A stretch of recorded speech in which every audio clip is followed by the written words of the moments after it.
Déchirer mon pantalon comme ça pour plier les 600 € et les mettre ici pour pas que je me le fasse voler. C'est comme ça que je suis arrivé en France pour la première fois. Ouais. Mon père, entre mon père et ma mère, c'était pas terrible. Mon père, il était polygame. Il a fait 5 ans sans adresser la parole à ma mère. Je voyais tout ça, ça se passait devant mes yeux. Une fois, j'ai fumé. C'est arrivé. J'ai des amis à moi que j'ai fréquentés. On est allé une soirée. Ils m'ont passé un truc. Moi aussi, j'ai accepté de fumer. Je suis rentré à la maison.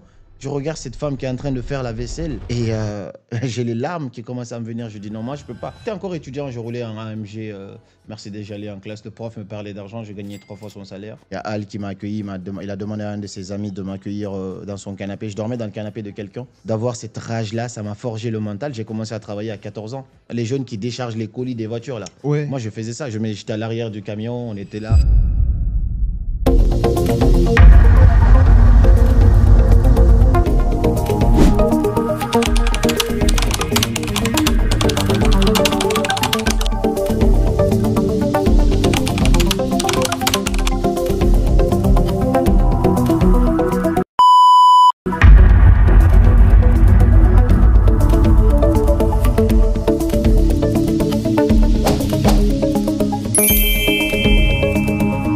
La première question que je vais te poser, qui est très importante, c'est à quel moment tu as décidé de changer ta vie? Magnifique. Merci Fall. Merci. Bonjour à tous. Ici Karamo, même si il dit que je ne suis plus à présenter, il y a forcément une ou deux personnes qui se disent alors c'est qui ce monsieur? Ouais, Un plaisir pour moi d'être là, c'est ma première fois de faire un podcast, du coup tu as ce privilège-là, juste avant Sec, Ah ouais, merci beaucoup. que je passe dans un podcast. Par où ça a commencé? Cette phrase, cette magnifique phrase qui dit qu'il suffit d'un simple déclic pour que tout change dans ta vie. Je dis que ta souffrance est la plus belle des bénédictions qui doit t'arriver. Quand tu es dans une situation où les choses vont, mais il n'y a rien d'urgent, ça c'est le plus grand danger qui doit t'arriver. Ce qui est vraiment bien pour l'être humain, on ne le souhaite pas, c'est de souffrir. Plus tu souffres, plus ton degré de souffrance est élevé. C'est là que tu peux vraiment transformer ta vie et avoir cette éclosion-là pour changer les choses. Donc moi, tout est parti d'un événement tragique, douloureux, en 2016, exactement en septembre 2016. J'étais étudiant avant ça, étudiant lambda. Je gagnais pas du tout ma vie, entre guillemets, avant la mort de mon père. Et puis en 2016, en septembre, je perds mon père suite à une courte maladie. Et là, je tombe vraiment du plus bas. J'étais encore en Afrique. C'était assez compliqué. Je tombe en dépression. On ne sait pas c'est quoi la dépression parce qu'on est en Afrique à ce moment-là. Et puis, je découvre le développement personnel quelques mois plus tard. Et ça commence à me consoler. Et j'apprends des choses qui métamorphosent ma vie automatiquement, surtout ma vision du monde. Je me rends compte que je peux me servir de cette douleur-là pour transformer ma vie. Tout est parti là. Et depuis ce jour-là, on a créé une ONG avec un ami. On a commencé à organiser des conférences. Moi, je n'étais pas conférencier, j'étais juste modérateur. On a invité des personnalités qui venaient intervenir. Donc, moi, j'ai passé la parole. Mais je pense que Dieu avait ouvert ma mission de vie petit à petit. Je ne savais pas. J'étais assez jeune. Mais cette passion-là a continué. Puis, pour faire court, aujourd'hui, on en est là, quoi.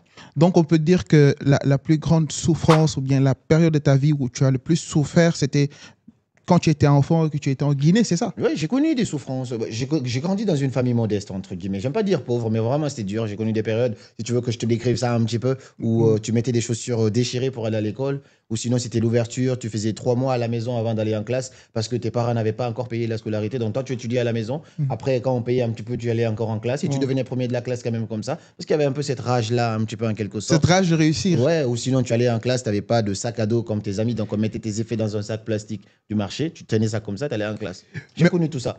Mais en fait, la question que je me pose, c'est à cette époque-là, tu étais quand même un enfant. Ouais, en tout cas, voilà, tu étais jeune et tu vivais vraiment des moments très difficiles. Mais comme tu as dit, forcément, tu étais quand même premier de ta classe, tu réussissais.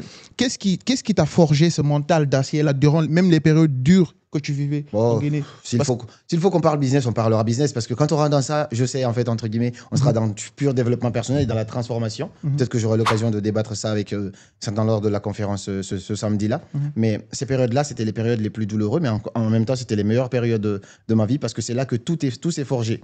Mon histoire, c'était du fait que entre mon père et ma mère, c'était pas terrible. Mon père, il était polygame. Il a fait 5 ans sans adresser la parole à ma mère. Je voyais tout ça, ça se passait devant mes yeux. On était obligé de vendre, de porter des trucs sur la tête pour aller vendre dans les marchés. Donc, quand tu vois tout ça, tu connais ton histoire. Et cette histoire-là, ça te donnait une sorte de rage. Tu savais que tu n'avais pas droit à l'erreur. J'ai dit dans une de mes vidéos qu'avoir un pourquoi m'a empêché de ne pas fumer, Avoir un pourquoi m'a empêché de faire des bêtises comme les autres, de rentrer dans le divertissement, ainsi de suite. Parce qu'à chaque fois que tu regardais derrière toi, tu voyais une femme qui souffrait, qui malgré sa souffrance restait uniquement pour prendre Pour soin de ses vous. enfants. Et tu te dis, si moi je rentre dans... Une fois j'ai fumé, c'est arrivé. J'ai des amis à moi que j'ai fréquenté, on est allé une soirée, ils m'ont passé un truc. Moi aussi j'ai accepté de fumer. Je suis rentré à la maison, je regarde cette femme qui est en train de faire la vaisselle. Et j'ai les larmes qui commencent à me venir. Je dis non, moi, je ne peux pas. Ça s'est arrêté ce jour-là instantanément parce que je connaissais mon histoire et le fait de voir tout ce que j'ai vécu, d'avoir cette rage-là, ça m'a forgé le mental. J'ai commencé à travailler à 14 ans. À 14 ans, je n'avais pas de vacances. Quand c'était directement les vacances, je commençais à, tu sais, bosser sur les voitures, là, les jeunes qui déchargent les colis des voitures. Là. Ouais. Moi, je faisais ça. J'étais à l'arrière du camion, on était là où on se suspendait, on allait décharger des contreplaqués, des fers à béton et tout ça. J'ai tout fait ça.